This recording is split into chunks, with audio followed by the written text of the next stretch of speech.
Buenos días, aquí Augusto Townsend, curador principal de Comité, con las noticias de hoy jueves 13 de marzo del 2025. Este es un podcast para quienes buscan informarse de forma calmada, rigurosa y sin dueños de la verdad. No busca polarizar ni inflamar a quienes nos escuchan. Si lo encuentras valioso, compártelo y ayúdanos a llegar a más gente. El podcast de hoy llega con el auspicio de la Fundación Manuel J. Bustamante de la Fuente, institución que desde 1960 promueve la investigación en los ámbitos del derecho, la socioeconomía y la historia, y cuenta con un fondo editorial con más de 100 publicaciones en línea con su compromiso con la educación y la cultura, al que se sumará próximamente una que estamos preparando con mucha dedicación aquí en Comité. Muy bien, vamos con los titulares de hoy jueves 13 de marzo en menos de un minuto. Primero, el Congreso aprobó la ley que establece nuevos controles a las ONGs, entre ellos la prohibición de denunciar al Estado. Segundo, la Comisión Permanente del Congreso aprobó una nueva inhabilitación contra el expresidente Martín Vizcarra, que todavía tiene que ser confirmada en el Pleno. Tercero, el Poder Judicial adelantó un fallo condenatorio que le impone 8 años de prisión efectiva al expresidente del Congreso, Daniel Salaverry, por peculado. Cuarta, el expresidente filipino Rodrigo Duterte fue entregado ayer a la Corte Penal Internacional tras ser arrestado en Manila por crímenes contra la humanidad atribuidos a su gobierno. Y quinto, Canadá y la Unión Europea respondieron con nuevos aranceles a las medidas impuestas por el gobierno de Donald Trump en Estados Unidos, mientras que este último evalúa imponer también aranceles al cobre, que es una de las exportaciones más relevantes del Perú. Ok, vamos con el desarrollo de cada una de estas noticias. Ayer se aprobó en el Congreso con una clara mayoría el proyecto de ley que introduce nuevos controles a la actividad de las ONGs en el país. 82 congresistas votaron a favor, 19 en contra y hubo 4 abstenciones. ¿Es esta una buena ley o una mala ley? Pues la respuesta dependerá en parte de la posición ideológica que tenga cada quien, porque personas con visiones conservadoras, progresistas, liberales o totalitarias se van a aproximar a este tema de manera distinta. Y también dependerá de la narrativa o la interpretación que uno tenga sobre qué hacen las ONGs en el Perú, o si aquellas que uno tiene más presente en la mente son organizaciones que uno asume que son o hacen un trabajo positivo para el país, o lo contrario. Yo he conversado en los últimos meses con personas que tienen posiciones fuertemente a favor de esta ley y personas que tienen posiciones fuertemente en contra. Lo que encuentro al conversar con los primeros es que están pensando en una o varias ONGs con nombre propio que consideran nocivas y por tanto celebran esta ley porque le da herramientas al Estado para castigar o limitar el radio de operación de esas ONGs. En algunos casos son personas vinculadas, por ejemplo, al ámbito empresarial, que se quejan de cómo algunas ONGs han desarrollado un esquema extorsivo que, en su opinión, manipula a las comunidades para oponerse a, por ejemplo, el desarrollo de proyectos mineros y eventualmente sacarles alguna compensación económica de la cual dichas ONGs comisionan. Otros, la mayoría, piensan en algunas ONGs que ellos creen que tienen demasiado poder de influir en el sistema de justicia, particularmente en la fiscalía, y creen que ese poder no está sujeto a control y que últimamente se ha dedicado a golpear a ciertos sectores de la política, abriéndoles investigaciones por organización criminal o aplicándoles prisiones preliminares o preventivas excesivas. Otros piensan que algunas ONG se han dedicado a, entre comillas, perseguir a los miembros de las Fuerzas Armadas o policiales que lucharon contra el terrorismo en los 80s y 90s porque piensan que quienes están detrás de esas ONG son afines o, entre comillas, parientes ideológicos de quienes abogan por la lucha armada. Hasta aquí no estoy juzgando las motivaciones, solo les estoy representando de la mejor manera cómo están construidos los argumentos de algunas personas con las que he hablado sobre este tema. Esta no es una muestra representativa, pero sirve pues para el análisis. En el otro lado de la discusión escucho sobre todo de los sectores más progresistas, más cercanos, digamos, al espacio de las ONGs, que ellos ven o han venido advirtiendo hace ya algún tiempo de un viraje autoritario en el país, sostenido en estos momentos por un acuerdo de conveniencia entre el gobierno débil de Dina Boluarte y un Congreso con muchos de sus integrantes con cuentas pendientes ante la justicia. Y atar de manos a las ONGs, sobre todo aquellas ONGs que han estado destapando escándalos de corrupción o de financiamiento ilegal de campañas u otros delitos, es una pieza central en ese viraje autoritario que busca sobre todo impunidad para esos actores. A la actual presidenta le vendría bien esto porque tiene abiertas investigaciones fiscales por las muertes en las protestas a inicios de su gobierno, entre otras, al igual que los congresistas que tienen pues todo tipo de imputaciones, empezando por los casos de mochasueldos hacia cosas mucho más graves. Entonces, esta ley sirve como un parteaguas que divide a la opinión pública sobre una serie de clivajes o controversias principalmente relacionadas con la política. Y lo que hace esto es activar el tribalismo de las personas. Muchos están mirando cómo están opinando aquellas personas que sienten que son referentes de sus respectivas tribus o grupos y se están plegando a esas opiniones. Eso es lo que está en el contexto de esta discusión. Pero como siempre les digo, el camino fácil siempre es plegarse a lo que opina la tribu a la que uno pertenece o quiere pertenecer, además como excusa para no tener que analizar el tema a fondo y sacar uno sus propias conclusiones al respecto. Una ley nunca va a ser 100% inconstitucional.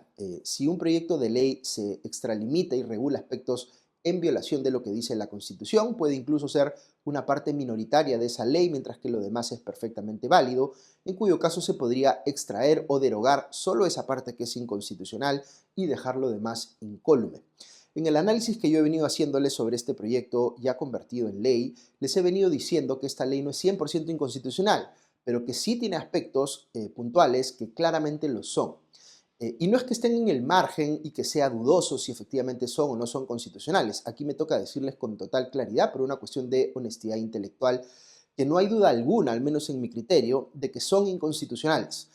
Otras partes de la ley son más dudosas y otras partes de la ley me parecen perfectamente defendibles, pero el problema ciertamente está en los primeros casos y hay que tenerlos bien identificados. Esta ley busca darle al gobierno de turno el que fuera, y así que imaginen que puede ser para efectos explicativos el de Dina Boluarte o el de Pedro Castillo, la facultad de imponerle multas altísimas a las ONGs o incluso disolverlas si ese gobierno de turno considera que están haciendo, entre comillas, activismo político que va en contra del orden público.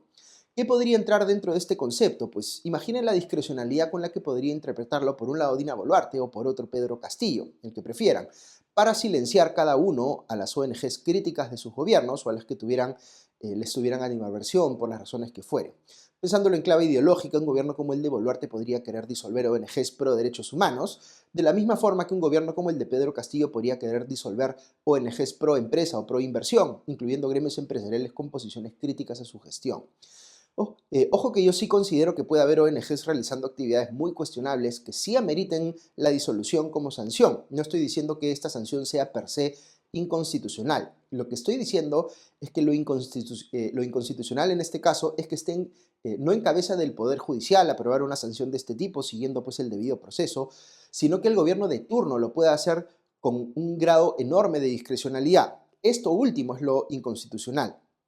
Y luego hay un aspecto que claramente ha generado el rechazo de las ONGs pro derechos humanos, que es una parte de la ley que dice que las ONGs no pueden denunciar al Estado. Aquí la inconstitucionalidad es, debo decir, del tamaño de una catedral. Ciertamente puede haber ONGs que presentan denuncias maliciosas u otras que uno puede percibir que tienen un ánimo persecutorio por razones ideológicas, pero negar de plano que puedan denunciar las ONGs en general al Estado, en cualquier caso, es francamente una locura.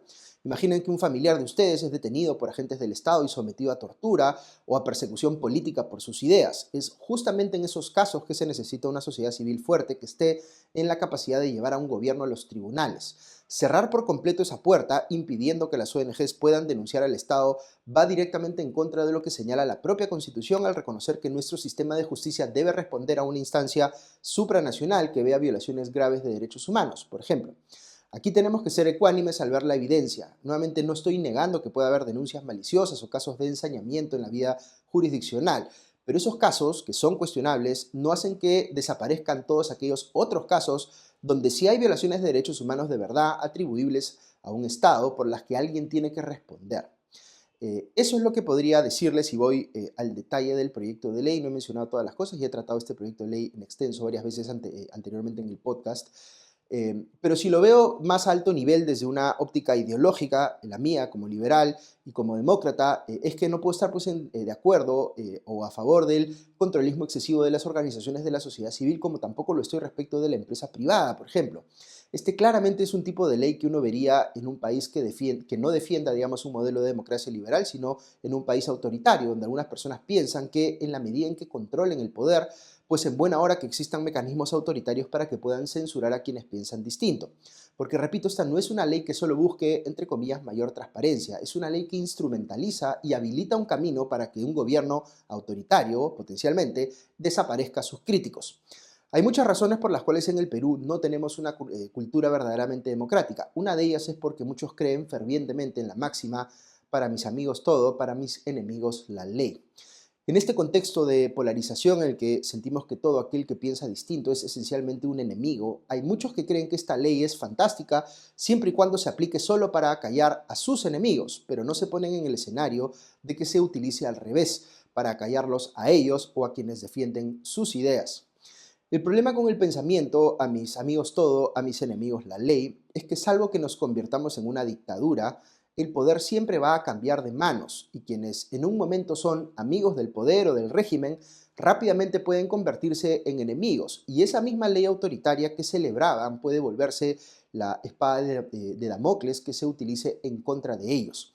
Esa es la gran advertencia que siempre le toca hacer a los liberales al terciar pues, en estas peleas que son más esencialmente entre conservadores y progresistas. Mucho cuidado con darle demasiado poder al Estado, porque ese mismo poder se puede utilizar más adelante en contra tuya.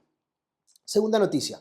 La Comisión Permanente del Congreso acaba de aprobar una nueva inhabilitación de ejercer cargos públicos por 10 años contra el presidente o expresidente Martín Vizcarra, esta vez por haber propiciado en el 2019 una disolución del Congreso de aquel entonces, de una forma que es considerada violatoria de la Constitución por quienes ahora votaron en favor de esta inhabilitación en la Comisión Permanente, que fue una abrumadora mayoría, de 19 votos a favor contra 3 en contra y una abstención.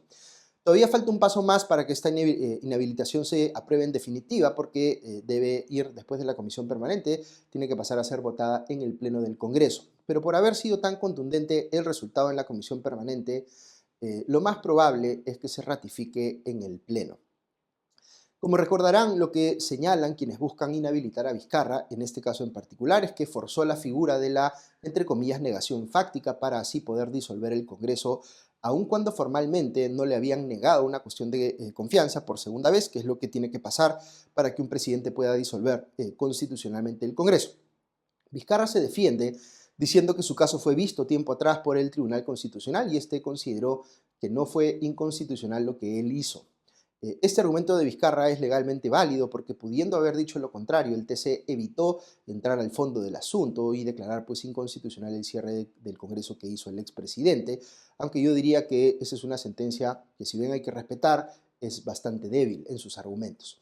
Pero el Congreso actual claramente no está de acuerdo con lo que dijo en aquel momento el TC e igual considera que Vizcarra merece ser inhabilitado por lo que hizo a manera de castigo político. En fin, Vizcarra ha dicho que no se va a presentar en el Congreso porque eso sería, entre comillas, convalidar un proceso que él considera que pisotea la institución de la cosa juzgada. Cabe indicar que esta misma sanción de inhabilitación se le ha impuesto a quien fuera su primer ministro en ese momento en el que se ejecutó el cierre del Congreso, vale decir, Salvador del Solar, solo que a este se le dio 5 años frente a los 10 que se le han dado a Vizcarra. Esto, como les digo, todavía pendiente de ser aprobado todavía en el Pleno. El abogado de Salvador Solar ha dicho que no corresponde esa sanción porque el caso ya debió haber sido archivado. Tercera noticia, la Sala Penal Especial de la Corte Suprema, encabezada por la magistrada Norma Carvajal, condenó en audiencia de adelanto de fallo al expresidente del Congreso, Daniel Salaverry, a 8 años de pena privativa de la libertad de carácter efectiva por los delitos de peculado doloso para sí y peculado por apropiación para otros. El fallo impone a Salaverry además 5 años de inhabilitación para ejercer cargos públicos, así como el pago de 119.577 soles en reparación civil al Estado y 71.699 soles de multa. De acuerdo con lo especificado por la jueza Carvajal, la pena será efectiva una vez que sea confirmada la sentencia, que tiene lectura íntegra el próximo 21 de marzo. Salaverry puede apelar aún y mientras la condena se hace firme, el expresidente del Congreso deberá cumplir con una serie de reglas de conducta, presentarse el primer día de cada mes ante la autoridad judicial para su control biométrico, no ausentarse del lugar de residencia sin autorización de un juez, atender las citaciones judiciales, en fin. varias cosas.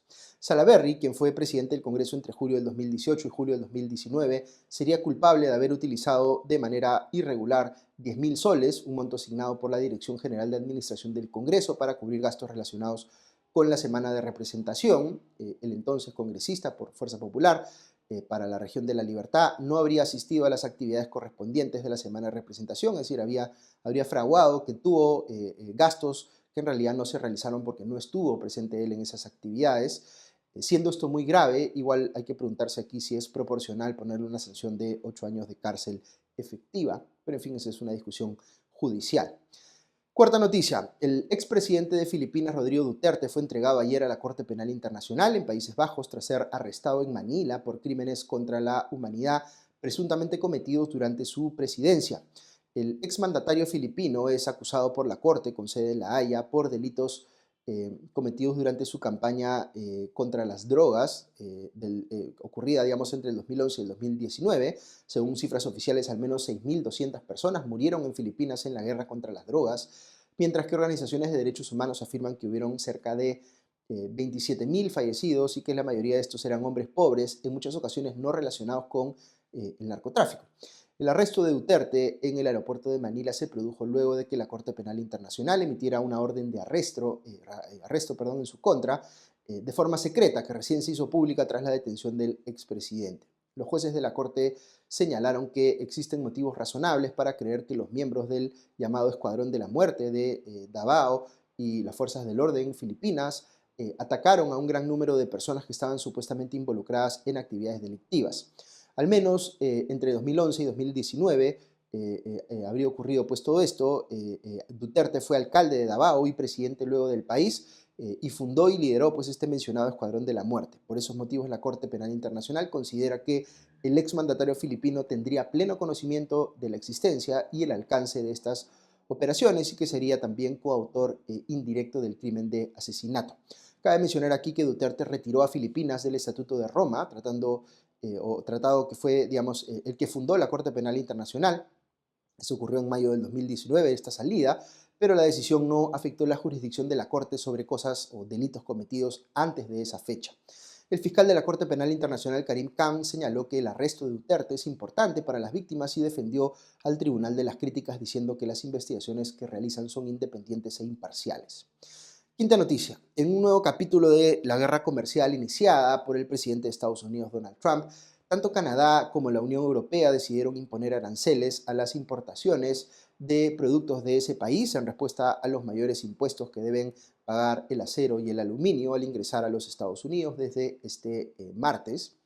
En el caso de Canadá, este país agregó nuevos productos a la lista de importaciones de Estados Unidos que empezarán a pagar tasas de 25%. En esa lista figuran el acero y el aluminio, las computadoras y el equipamiento deportivo, todo por un valor total de 20.000 millones de dólares. La Unión Europea, por su parte, anunció que desde el 1 de abril se aplicarán costos adicionales a las importaciones de productos estadounidenses como las motocicletas, los barcos o el bourbon.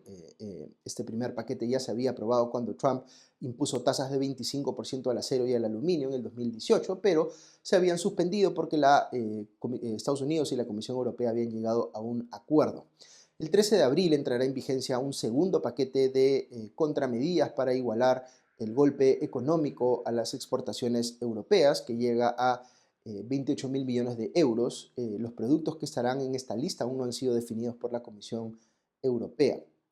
Tras la respuesta, el secretario de Comercio de Estados Unidos, Howard Lutnick, afirmó que nada va a detener los aranceles al acero y al aluminio y que también impondrán estos impuestos a las importaciones de cobre.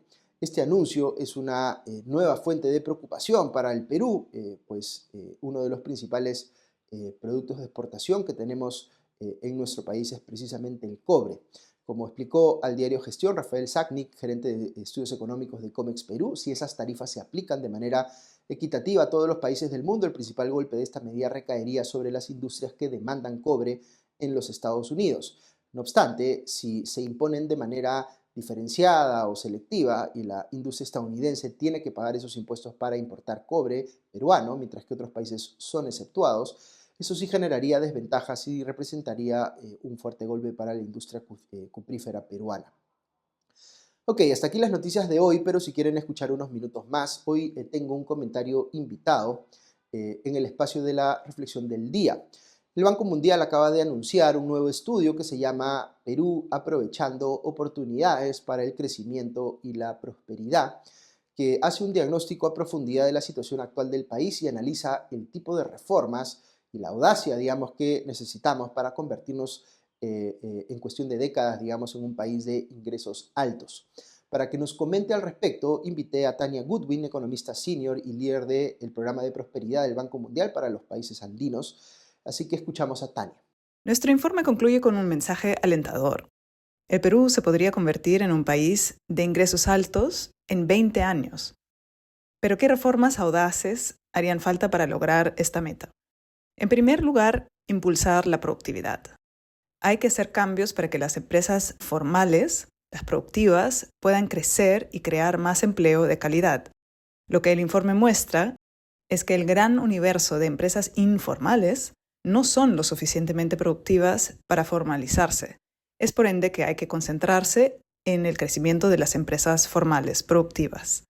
Segundo, hay que reducir las disparidades territoriales que persisten y hay que crear oportunidades e invertir en el capital humano en las regiones.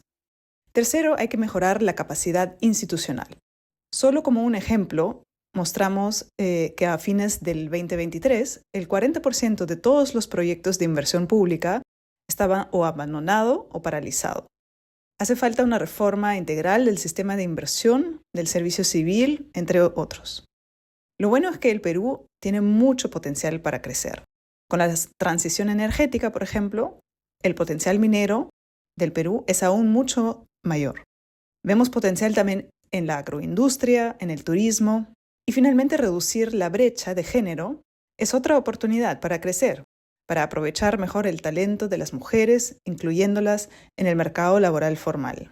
Al ritmo de hoy, el Perú tardará 64 años en llegar a niveles de ingresos altos.